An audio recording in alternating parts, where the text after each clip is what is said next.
Au nom du Père, du Fils, Saint-Esprit. Oui, j'ai oublié d'annoncer une grande nouvelle quand même. Notez bien que l'Église, ou plutôt la secte conciliaire, est morte cette semaine. Grande nouvelle. Grâce à M. Elon Musk, quel que soit ce qu'on peut penser par ailleurs du personnage, parce qu'il a fait le travail, et il a dévoilé que qui finance le Vatican, qui est en faillite. Je veux dire, il n'y a plus personne qui donne au Vatican. Le denier de Saint-Pierre, c'est peau de chagrin aujourd'hui. Donc qui finance tous les frais, tous les voyages de tous ces pseudo-papes là depuis 60 ans? L'UCED, l'État profond américain. Donc, M. Musk a dit, c'est terminé, on ne donne plus un centime au Vatican. Je pense que maintenant, la source est tarie. Ça va évidemment demander quelques mois encore, mais quand il n'y a plus d'argent, tout s'arrête. C'est pas avec les diocèses en faillite, pour tous les procès, qui vont payer le Vatican. Donc c'est terminé. C'est objectif, ça, c'est un fait. Rendons grâce à Dieu. La liturgie de ce jour nous donne, comme tous les dimanches après l'Épiphanie, un programme de vie chrétienne. Cette épître de Saint Paul est absolument magnifique. Voyez, nous dépeint un tableau absolument idyllique, voyez, que les convertis prennent pour argent comptant. Voyez. Ils vont arriver dans l'Église catholique, c'est tellement beau. Des gens qui sont tellement saints. C'est la charité, c'est le pardon, la charité qui est le lien de la perfection. C'est touchant et on est flatté, voyez, mais il faut quand même... mon devoir à moi, c'est de ramener toujours à la réalité. Et la réalité, c'est pas ça. Ça, c'est l'idéal. Ça, c'est ce vers quoi nous tendons. Ce sont les efforts que nous devons faire pour aller vers cette perfection. Oui. Mais très souvent, nous en sommes très loin. Et alors, il ne faut pas se scandaliser. Oui, vous êtes comme les autres. Je confirme. On est comme les autres. Et on a toujours été comme les autres. C'est pas d'aujourd'hui, ça fait 2000 ans que ça dure. Donc, même du temps des saints, même du temps où les saints faisaient des miracles. Vous voyez, on parlait la semaine dernière de Saint Jean Bosco, que nous avons fêté fin janvier. Saint Jean Bosco, qui était un exemple justement de cette charité, qui a fait des merveilles avec les enfants, par son tact, par sa pédagogie, etc. Les pires ennemis de Saint Jean Bosco étaient des cardinaux du Vatican. Ça a été des évêques qui ont été jusqu'à le dénoncer. Et il s'est retrouvé en hôpital psychiatrique. Enfin, il n'a pas eu le temps d'y arriver parce qu'il était tellement malin qu'en fait, il a enfermé les infirmiers dans le carrosse et il leur a joué un tour. Mais il était parti pour. On était venu le chercher de force. Pour vous dire que ça, la méchanceté, la jalousie, les coups bas, les coups tordus, ça a toujours existé, même contre les saints. Alors arrêtons de nous scandaliser parce qu'il y a des histoires entre personnes humaines qui allons à la messe. D'accord ? D'où ça vient ? la réponse dans l'Évangile. Oui. Les apôtres posent la question. N'avez-vous pas semé du bon grain dans votre champ? Est-ce que le bon Dieu, il a mis que du blé, ou est-ce qu'il a semé aussi l'ivraie? Oui. Non, le bon Dieu, il met que du blé. Le bon Dieu, il fait que des choses bonnes. Le bon Dieu nous a créés absolument parfaits. D'accord? Parfaits. Il n'y avait pas l'ombre d'une imperfection dans Adam et Ève. Ça, c'est le bon Dieu. Seulement, et il n'y avait pas que le bon Dieu. Quand Satan est arrivé, c'est lui qui a semé l'ivraie en faisant tomber Adam et Ève dans le péché originel. Et qu'est-ce que c'est que l'ivraie?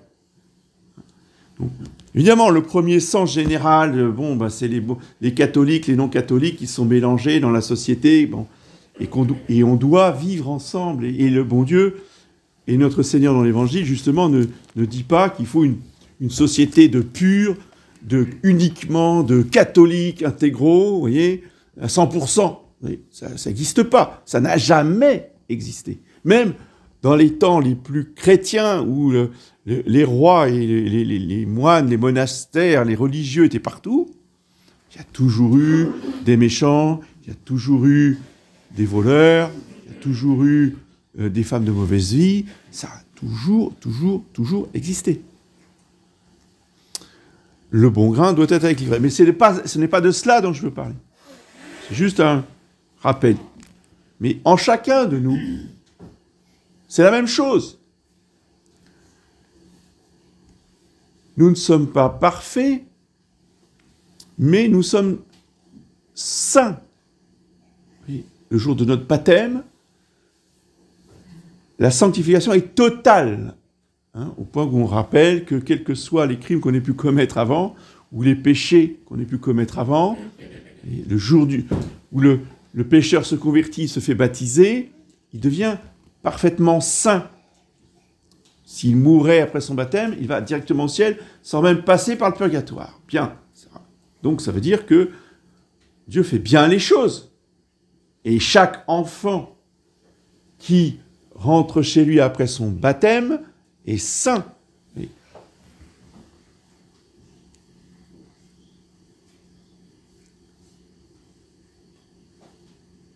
Il est saint, mais en lui demeure l'ivraie. Et ça, il faut que chacun d'entre nous en prenions conscience, spécialement les nouveaux qui sont arrivés ces dernières années, que vous ayez conscience de qui vous êtes et de qui nous sommes. Aussi vertueux pouvons-nous être, nous aurons toujours, jusqu'à la mort, l'ivraie en nous. Vous pouvez vous confesser 1 million de fois, dire « mais je suis en état de grâce ». Oui, mais quand vous étiez baptisé, vous étiez aussi en état de grâce, mais quand vous étiez baptisé, vous étiez saint. Aujourd'hui, il y a quand même un certain nombre de péchés à réparer. C'est quoi l'ivraie? L'ivraie qui est en nous, ce sont les 7 péchés capitaux. Ils sont dans tous les hommes et qui demeurent dans l'âme du chrétien et qui poussent avec le blé des vertus. Les vertus qui font porter de bons fruits, eh bien, l'ivraie est là aussi. Et il nous faut supporter l'ivraie jusqu'à la mort. Jusqu'à la fin. Laissez-les croître l'un et l'autre jusqu'à la moisson. Et au temps de la moisson, je dirais au moissonneur, arrachez d'abord l'ivraie et liez-la en botte pour la brûler, mais amasser le blé dans mon grenier. Où est-ce que va brûler l'ivraie? Alors, certaines âmes privilégiées, certains saints qui sont arrivés au sommet de la perfection, eh bien, l'ivraie va être arrachée par l'extrême onction. Le but, si vous voulez, officiel, tel qu'il est décrit dans le Concile de Trente, du sacrement de l'extrême onction, est justement, précisément, non seulement de laver l'âme de tous les restes du péché, y compris des 7 péchés capitaux. Malheureusement, la plupart des chrétiens n'arrivent pas à cet effet parce qu'ils reçoivent l'extrême onction dans des conditions imparfaites. Alors, où va brûler l'ivraie? Dans le purgatoire. Oui. Et quand l'ivraie, et quand les péchés capitaux ont été bien détruits et les restes du péché réparés, eh bien, l'âme va pouvoir entrer dans le grenier de Dieu, qui est le paradis. Ces 7 péchés capitaux constituent ce que saint Paul appelle le vieil homme. Ça, c'est dans d'autres épîtres où saint Paul dit « il y a 2 hommes en moi ». Ce n'est pas simplement certaines personnes, c'est tous les hommes. Sont doubles. Il y a une partie de nous-mêmes qui a été créée par la grâce au baptême, qu'on appelle l'homme nouveau, et il y a le vieil homme, qui est l'homme de péché, qui est l'homme des 7 péchés capitaux, qui est toujours en nous. Et notre combat, le combat de la volonté, est de prendre le parti pour un homme contre l'autre. On prend le parti de l'homme nouveau, on prend le parti de l'homme du baptême, en nous, contre le vieil homme, qui est l'homme de péché, qui est l'homme des péchés capitaux, qui est l'homme qui est attiré vers le mal.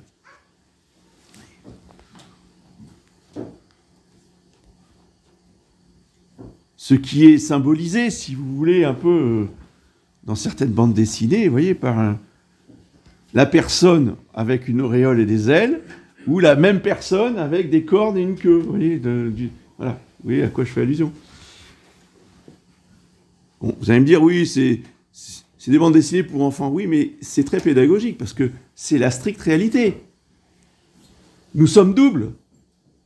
En nous, il y a la personne angélique et la personne du démon.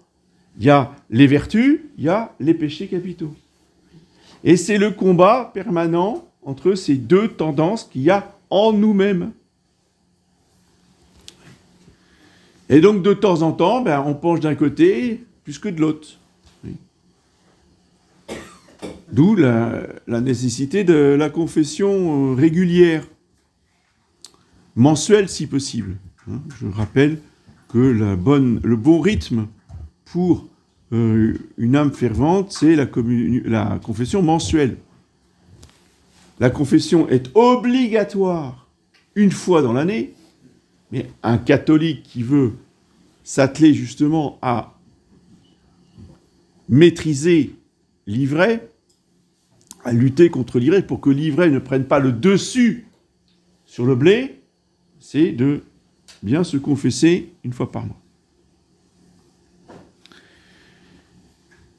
Et alors, on ne s'étonne plus de voir l'ivraie dans nos frères et sœurs, dans les fidèles qui pratiquent comme nous, parce qu'ils ont le même combat que nous. Ils ont les mêmes péchés capitaux que nous. Nous en sommes tous là à lutter contre nos péchés capitaux.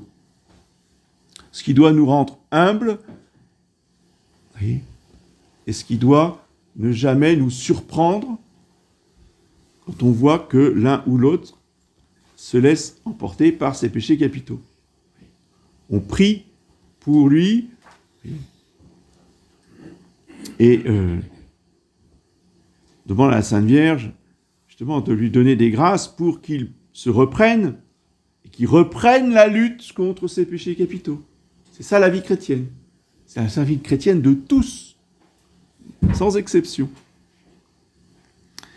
Et bien que ce petit rappel de notre vie chrétienne juste avant l'arrivée du carême qui approche bientôt, nous redonne de la vigueur pour le combat spirituel. Quand on parle de combat spirituel, on parle de cela. On parle de cette lutte contre les 7 péchés capitaux, contre le vieil homme. Et avec la très sainte Vierge Marie, par la médiation de la très sainte Vierge Marie, eh bien ce combat, nous l'espérons, sera victorieux à la fin, même si nous devons finir de brûler les livrets des péchés capitaux au purgatoire. Hein, l'important, c'est d'arriver à la victoire finale. Au nom du Père et du Fils et de l'Esprit.